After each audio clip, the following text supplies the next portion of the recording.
एक दिन के प्रधानमंत्री ने दादरा नागर हवेली का भारत में कराया विलय। जी हाँ, आज़ाद भारत में 11 अगस्त 1961 11 अगस्त 1961 को दादरा और नागर हवेली का भारत में पूर्ण विलय हुआ।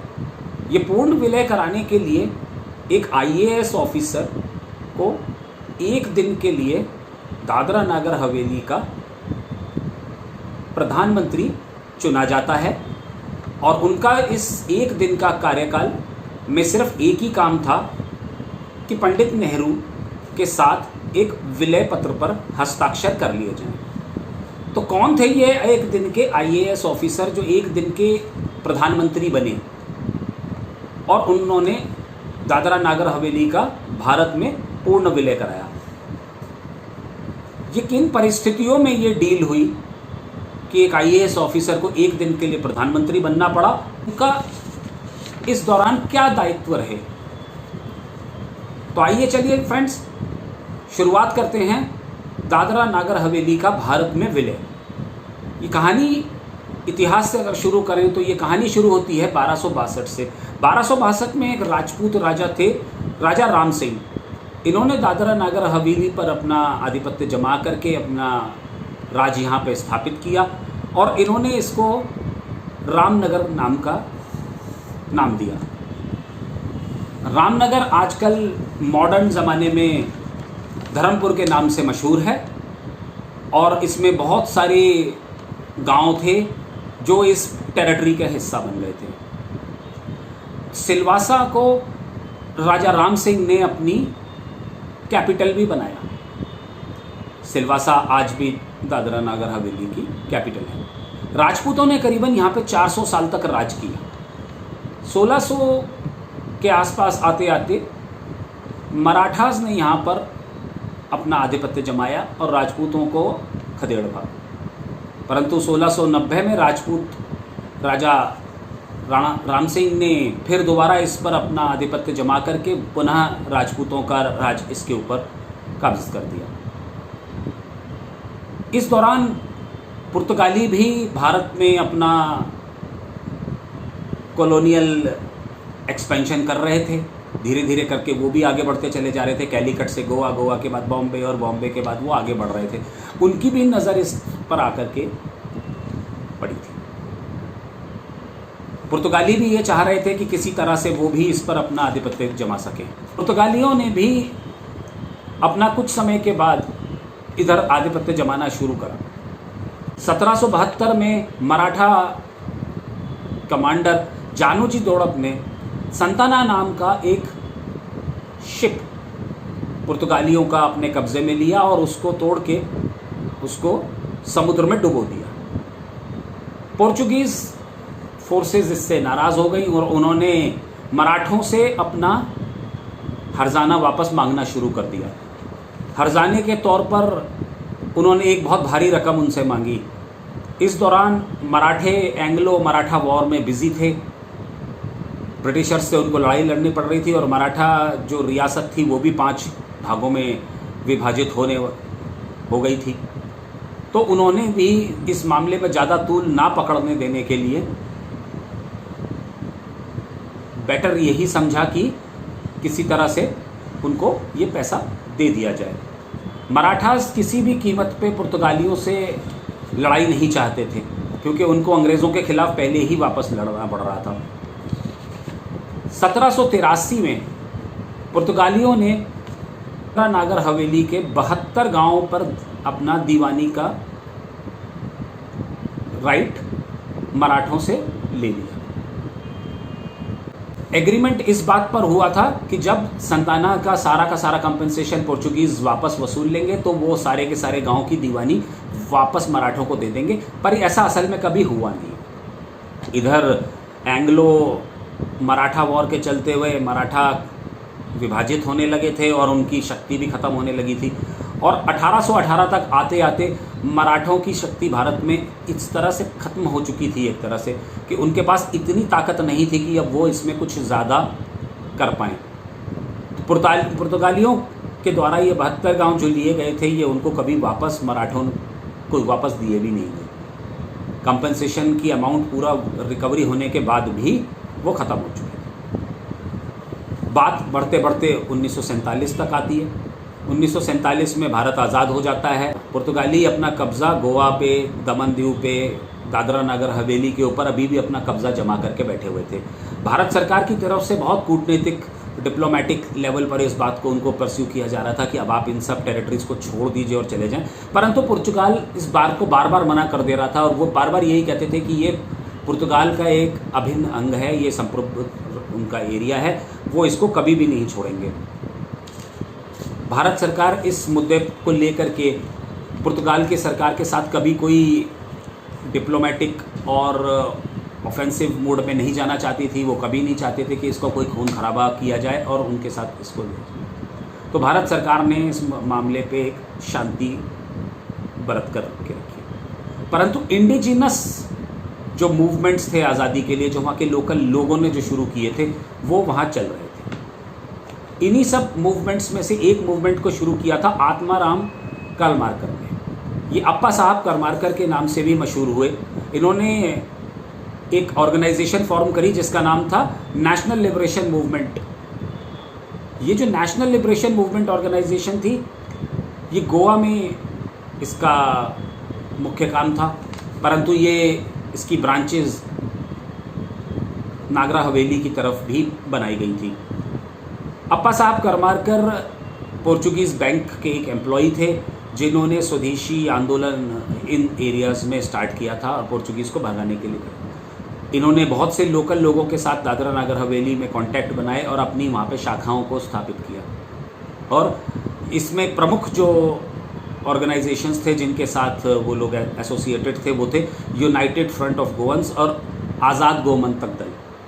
अप्पा साहब करमारकर ने इन दोनों दलों के साथ एक जॉइंट फ्रंट बनाया। 18 जून 1954 को, 18 जून 1954 को ऑल पार्टी मीटिंग बुलाई जाती है सिलवासा में और ये एक्शन, डायरेक्ट एक्शन लेने के लिए, एक स्ट्रॉन्ग एक्शन लेने के लिए एक रेजोल्यूशन पास किया जाता है। 22 जुलाई 1954 को, यानी इस बात के 4 दिन के बाद, फ्रांसिस मैस्करेंस नाम के एक व्यक्ति ने, जो कि लीडर थे यूनाइटेड गोवन फ्रंट के, और वामन देसाई, ये अपने 15 सहयोगियों के साथ मिल करके दादरा नागर हवेली के एक पुलिस स्टेशन में जाके दावा बोलते हैं और वहाँ पे 3 पुलिसमैन जो पोर्चुगीज़ के थे उनके ऊपर अपना कंट्रोल कर लेते हैं। पुर्तगाल का झंडा उतार के भारत का झंडा लहरा दिया जाता है।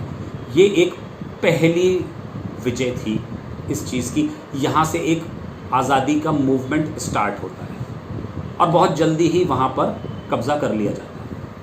इसके बाद 28 जुलाई 1954 को एक और पुलिस स्टेशन पर अटैक करा जाता है और उस पर भी कब्ज़ा कर लिया जाता है। तो एक एक करके वहाँ पुलिस स्टेशनों पर अटैक करके उनके ऊपर अपना कब्ज़ा करना स्टार्ट कर देते हैं। लेकिन सिलवासा अभी भी काफ़ी दूर था। राजधानी सिलवासा से अभी भी ये जो इंडिजिनस फोर्सेस थी, ये जो अंदरूनी तौर पर जो ये विद्रोह चल रहा था वहाँ पे, वो अभी भी सिलवासा से बहुत दूर था। 1 अगस्त 1954 को ये विद्रोही गुट जो कि इस आज़ादी के लिए लड़ रहा था, उन्होंने अपने आप को 3 अलग अलग डिफरेंट पार्टीज़ बना करके सिलवासा के पुलिस स्टेशन पे 3 दिशाओं से हमला किया और यहाँ पर जितने भी पुलिसमैन थे उन सब को आउट नंबर करके, उन सब को हरा के सिलवासा पर भी अपना कब्ज़ा जमा लिया। इसके बाद 2 अगस्त 1954 को दादरा नागर हवेली को आज़ाद घोषित कर दिया। दोस्तों, ये कहा जाता है आज़ादी के मूवमेंट में आरएसएस ने भी एक बहुत बड़ा रोल प्ले किया था। गांधी जी के असैसिनेशन के बाद आरएसएस पर बैन लगा दिया गया था, जो कि बाद में कोर्ट के द्वारा ख़त्म कर दिया गया। आरएसएस के एक प्रमुख नेता रतन शारदा ने एक पुस्तक लिखी थी जिसका नाम था संघ और स्वराज। वो इसमें ये बताते हैं कि 1954 के स्टार्टिंग में किस तरह से इंडिजिनस मूवमेंट को बल देने के लिए आरएसएस ने अपने स्वयं सेवकों को ये काम का जिम्मा सौंपा था कि वो दादरा नागर हवेली के गांव-गांव में जाएं और लोगों के साथ एक कैंपेन स्टार्ट करें। और इस काम के लिए 2 स्वयं सेवक राजा वांकनेकर और नाना करंजकर को इस काम के लिए ट्रस्ट करके उनको वहाँ पे भेजा गया था कि वो लोग वहाँ जाएंगे और उनकी शाखाओं का स्थापित करेंगे, और उसके बाद एक स्ट्रैटेजी के तहत इस काम को आगे बढ़ाया जाएगा। अप्रैल 1984 में आरएसएस ने नेशनल लिबरेशन मूवमेंट ऑर्गेनाइजेशन और आज़ाद गोमंतक दल के साथ एक समझौता करके अपनी इस नीति को आगे भी बढ़ाया। 1 अगस्त 1954 को पूना से सरसंघचालक विनायक राव आप्टे अपने 100 सहयोगियों के साथ दादरा नागर हवेली आते हैं और कैपिटल सिलवासा में आकर के 175 पोर्चुगीज़ को मजबूरन सरेंडर करवा देते हैं, और इसी के साथ वो पूरा का पूरा दादरा नागर हवेली आज़ाद हो जाता है, जिसकी पूरी की पूरी घोषणा 2 अगस्त 1954 को कर दी जाती है। लेकिन इतना आज़ादी मिलने के बाद भी भारत में इसका विलय अभी भी नहीं हुआ था।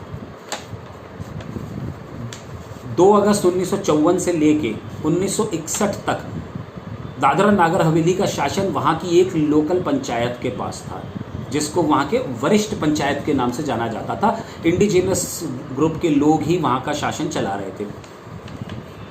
पुर्तगाल की तरफ से भी इस पे काफ़ी ऑब्जेक्शंस रेज किए गए थे, क्योंकि पुर्तगाली किसी भी सूरत में इसको अपने से दूर नहीं देखना चाह रहे थे। पोर्चुगीज़ अभी भी इसको अलग अलग मुद्दों पर लेके जा रहे थे। लोकल एडमिनिस्ट्रेशन अब उनको कंट्रोल नहीं था, लेकिन भारत का भी कंट्रोल नहीं था।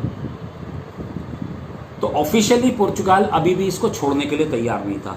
पुर्तगाल ने इस मुद्दे को बहुत इंटरनेशनल फोरम्स पर भी उठाया था, जैसे वो इसको international court of justice Hague में भी लेके गया था। अप्रैल 1960 में इसका जजमेंट आता है, और ये बड़ा मिक्स्ड जजमेंट था। इसमें दादरा नागर हवेली को पुर्तगाल का हिस्सा ज़रूर बताया गया, और ये भी कहा गया कि उनको राइट है अपने हिस्से को वापस लेने का और डिफेंड करने का। लेकिन भारत के लिए भी ये कहा गया, क्योंकि इसका रास्ता भारत के थ्रू जाता था, तो भारत को भी ये राइट है कि वो अपने एरिया के थ्रू पुर्तगाली फौजों को वहाँ का मूवमेंट रोक सके। तो इस जजमेंट से ना तो पुर्तगाल को कुछ मिला, ना भारत को कुछ मिला। भारतीयों को कब्जा करने के लिए मौका तो ज़रूर मिल गया था, क्योंकि चारों तरफ से घेर सकते थे, परंतु एडमिनिस्ट्रेशन उनके हिसाब से पुर्तगाल का ही था। Right to block the access वो भारत को मिल गया था। अब इंटरनेशनल कोर्ट ऑफ जस्टिस के डिसीजन आने के बाद वरिष्ठ पंचायत, जो कि वहाँ का लोकल एडमिनिस्ट्रेशन संभाल रही थी, उन्होंने भारत सरकार से ये अपील की कि इसको तुरंत अपने यहाँ विलय कर लीजिए और भारत का एक अभिन्न अंग बना दीजिए। पर दोस्तों, यहाँ पर एक मुद्दा आया प्रोटोकॉल का। अब प्रोटोकॉल के हिसाब से पंडित नेहरू भारत के प्रधानमंत्री थे, तो वो किसी प्रधानमंत्री से ही एक विलय पत्र पर साइन कर सकते थे, किसी पंचायत के अध्यक्ष से नहीं। तो इसका एक बहुत ही नायाब तरीका निकाला गया, बहुत सोच समझ के एक तरीका निकाला गया। नेहरू जी ने गुजरात कैडर के एक IAS ऑफिसर KG बदलानी को एक दिन का प्रधानमंत्री बना करके सिलवासा भेजा। KG बदलानी सिलवासा आते हैं, एक दिन के प्रधानमंत्री के तौर पर वो शपथ लेते हैं, फुल फ्लेज्ड प्राइम मिनिस्टर बन जाते हैं, और उसी दिन बतौर प्रधानमंत्री पंडित नेहरू के साथ एक विलय पत्र पे हस्ताक्षर करते हैं, जिससे कि दादरा नागर हवेली पूर्ण रूप से भारत का एक अभिन्न अंग बन जाता है। अगले ही दिन फिर दोबारा KG बदलानी अपनी ड्यूटीज़ एज IAS ऑफिसर फिर दोबारा ज्वाइन कर लेते हैं। अब ये क्वेश्चन यहाँ पर ये आया था कि इस पर्टिकुलर चीज़ को करने के बाद भारत में विलय तो हो गया, परंतु पुर्तगाली अभी भी इस चीज़ के लिए तैयार नहीं थे। वो इस मुद्दे को अभी भी बहुत इंटरनेशनलाइज कर रहे थे, और उन्होंने इसको मान्यता बिल्कुल भी प्रदान नहीं करी। ये मान्यता उन्होंने 1974 में, इसके 13 साल के बाद जाकर के इसको एक इंटरनेशनल लेवल पर एक्सेप्ट करा कि ये अब हमारा हिस्सा नहीं है। 13 साल तक वो इसको अपना हिस्सा बताते रहे, और आज भी पुर्तगाल 1961 से पहले पैदा हुए किसी भी व्यक्ति को, जो उनकी टेरिटरी का हिस्सा था दादरा नागर हवेली को, आज भी वो अपनी नागरिकता देने को तैयार हैं, प्रोवाइडेड कि वो व्यक्ति उसकी नागरिकता चाहता हो। इधर 11 अगस्त 1961 को एक दिन के प्रधानमंत्री बनने के बाद केजी बदलानी ने जब इसको साइन कर दिया, ट्रीटी ऑफ एक्सेशन को, उसके बाद भारत सरकार ने भी एक एक्ट पास किया, दादरा नागर हवेली एक्ट, जिसके तहत इसको एक केंद्र शासित प्रदेश का दर्जा दे करके इसका भारत में पूर्ण विलय कर दिया और भारतीय संसद से भी इसको पास करा दिया गया। 2019 में भारत सरकार ने दादरा और नागर हवेली, दमन दीव, इन सबको मर्ज करके एक सिंगल यूनियन टेरिटरी बना दी, जो कि अब एक जॉइंट यूनियन टेरिटरी है और सिलवासा इसकी आज भी राजधानी है। पुर्तगाल गवर्नमेंट आज भी ड्यूअल सिटीजनशिप यहाँ के लोगों को देती है जिनका जन्म 1961 से पहले का हुआ हो और अगर वो इसको चाहते हो। तो फ्रेंड्स, ये थी कहानी एक दिन के प्रधानमंत्री की, जिसने कि भारत में दादरा नागर हवेली का विलय कराया। आपको ये कहानी कैसी लगी तो हमें कमेंट सेक्शन में ज़रूर बताइएगा। Till then, thank you.